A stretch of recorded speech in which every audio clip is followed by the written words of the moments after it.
Всем известно, что Семипалатинский ядерный испытательный полигон был крупнейший в мире, полигон Невада. Здесь были произведены 500 ядерных взрывов, в том числе 70 с лишним в атмосфере. Сейчас, когда мы этот полигон моим указом закрыт, 20 лет тому назад мы вместе с Россией, Соединенными Штатами Америки ведем работу о ликвидации всех последствий. Во-первых, реабилитации полигона. За эти годы, до 2004 года мы реабилитировали 3000 квадратных километров территории. Вообще занято было 40 тысяч квадратных километров. Там заражено радиацией 1,5 миллиона человек. И уничтожение инфраструктуры бывшего полигона. И мы совместно... Well, probably all of you know that Semipalatinsk nuclear test site was one of the largest nuclear test sites in the world, together with Nevada. And about 500 nuclear tests have been carried out on this test site, 70 of them in the open air. And Polygon was closed by my first decree as the president of Kazakhstan 20 years ago. And since then, together with Russia and the United States, we've been working to rehabilitate the territory of the Semipalatinsk test site. Since 2004, we're able to rehabilitate from radiation about 3,000 square kilometers of that polygon. The total polluted area is about 40,000 square kilometers. And as a result of tests in the past, about 1.5 million people have been radiated. И это является хорошим примером совместной работы государств по реабилитации, во-первых, во-вторых, обеспечения безопасности и нераспространения ядерных материалов. То есть мы, казахстанцы, благодарны российской и американской стороне за такую помощь. Как известно раньше, точно так же мы ликвидировали шахтные пусковые установки баллистических ракет с 1100 боеголовками. Также мы совместно работали, чтобы уничтожить инфраструктуру и не дать распространения этих материалов. Я, пользуясь случаем, высказываю огромную благодарность нашей страны и надеюсь на дальнейшее сотрудничество в этом вопросе. And this is a very good example of close collaboration when all three countries also worked on getting rid of the military infrastructure on that polygon. And you probably know that about 1,100 warheads have been deployed on military missiles on the territory of that polygon in military launching shafts. And we closed that also together with the help of Russian and American partners.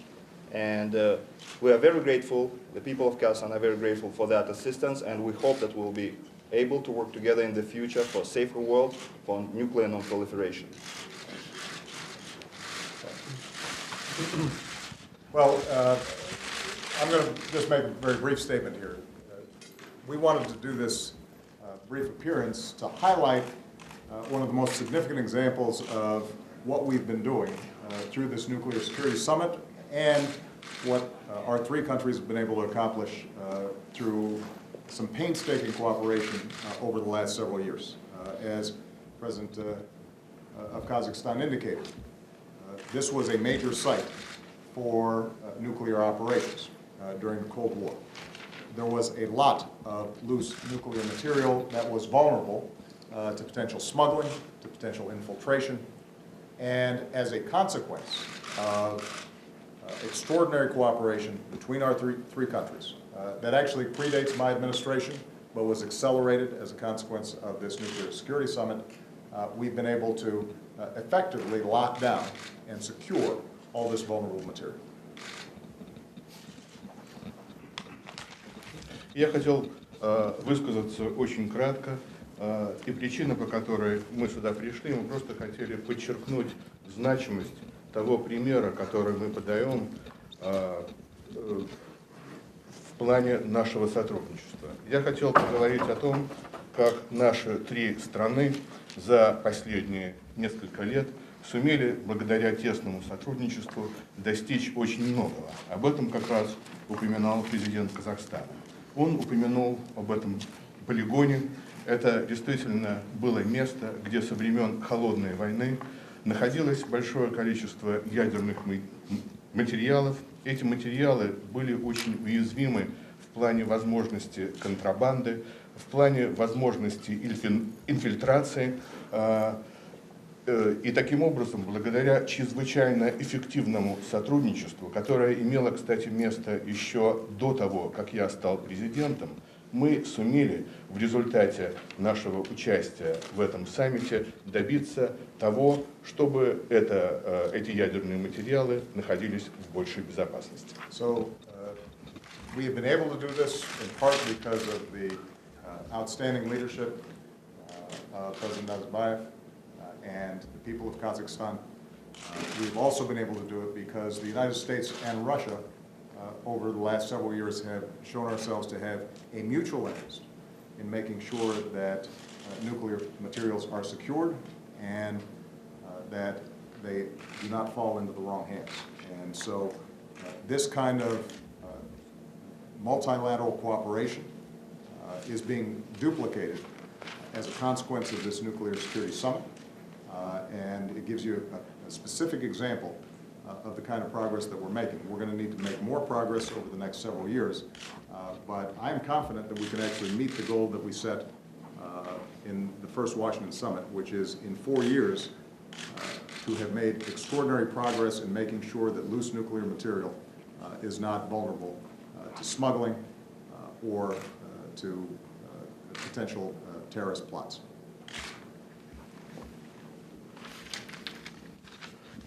И все это было достигнуто отчасти благодаря выдающемуся участию и вкладу президента Казахстана, его лидерству, а также вкладу всего казахского народа. Кроме того, необходимо упомянуть о тесном сотрудничестве между Соединенными Штатами и Россией, которое имело место в предыдущие несколько лет. Нам удалось поэтому достичь нашей общей цели, то есть я уверен, что нам удастся достичь общей цели, которая была высказана на Вашингтонском саммите. Речь идет о том, чтобы защитить те ядерные материалы, которые могут быть уязвимы для, например, контрабанды или могут попасть не в те руки, и чтобы это действительно произошло в последующие 4 года. И кроме того, я хочу сказать, что благодаря этому саммиту наше сотрудничество еще более углубилось, и нам, я думаю, удастся достичь еще большего прогресса, хотя многое еще предстоит сделать. Саммиты проводят не только ради того, чтобы встретиться, пожать друг другу руки, не только ради того, чтобы заявить о благих целях, но и для того, чтобы продемонстрировать конкретные примеры сотрудничества.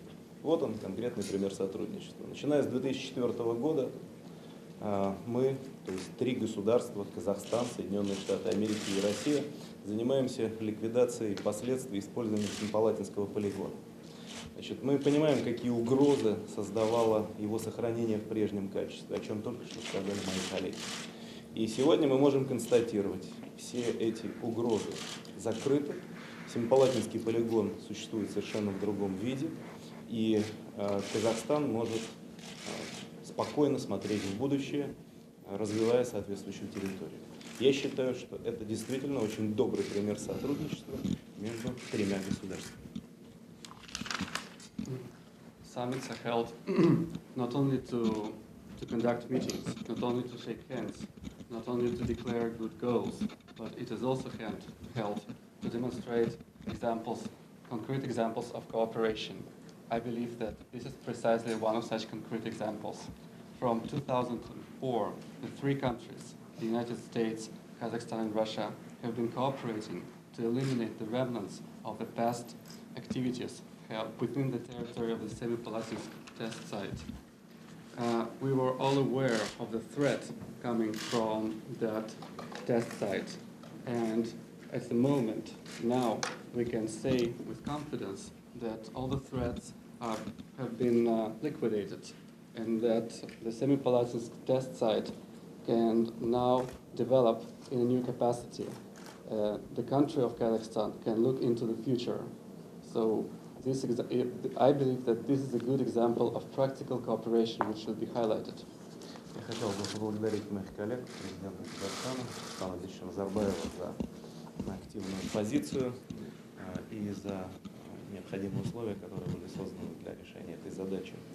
Я также хотел бы отметить, что Российская Федерация, Соединенные Штаты Америки, как государства, на которых лежит особая ответственность за ядерную безопасность, в этом вопросе проявили необходимую кооперацию. И несмотря на то, что все это является действительно последствием прежних идеологических подходов, тем не менее мы нашли и соответствующие ресурсы, и соответствующие силы для того, чтобы совместно заниматься этой проблемой и решить ее. Я считаю, что это добрый пример сотрудничества, и такие примеры должны умножаться. Хороший пример для того, чтобы другие страны занимались вопросами ядерной безопасности и ликвидации последствий прошлого. I would like to thank my partners, in particular President of Kazakhstan Nazarbayev, for his proactive stance and for creating favorable conditions to accomplish those goals. The Russian Federation and the United States are precisely those countries which have special responsibility for ensuring nuclear security of the world. I believe that, and they managed to join their efforts in this good example of cooperation, although we are aware that the situation we had was the result of the mindset of the past countries had. We managed to show this good example of cooperation, and such example, I believe, should be multiplied, should be reproduced, and should also lead other countries to ensure nuclear security. Thank you very much. Can I ask you quickly about the open mic? Can you clarify what you meant by having flexibility on missile defense in the second term? What you wanted to have passed on to Mr. Putin and what isn't it presumptuous to be talking about a second term? Well, first of all, are the mics on? Look, what I said yesterday, Ben, is I think something that everybody in this room understands. То, что я сказал вчера, я думаю, все понимают в этой комнате. Which is, you know, I'll just go ahead and then you can translate at the end.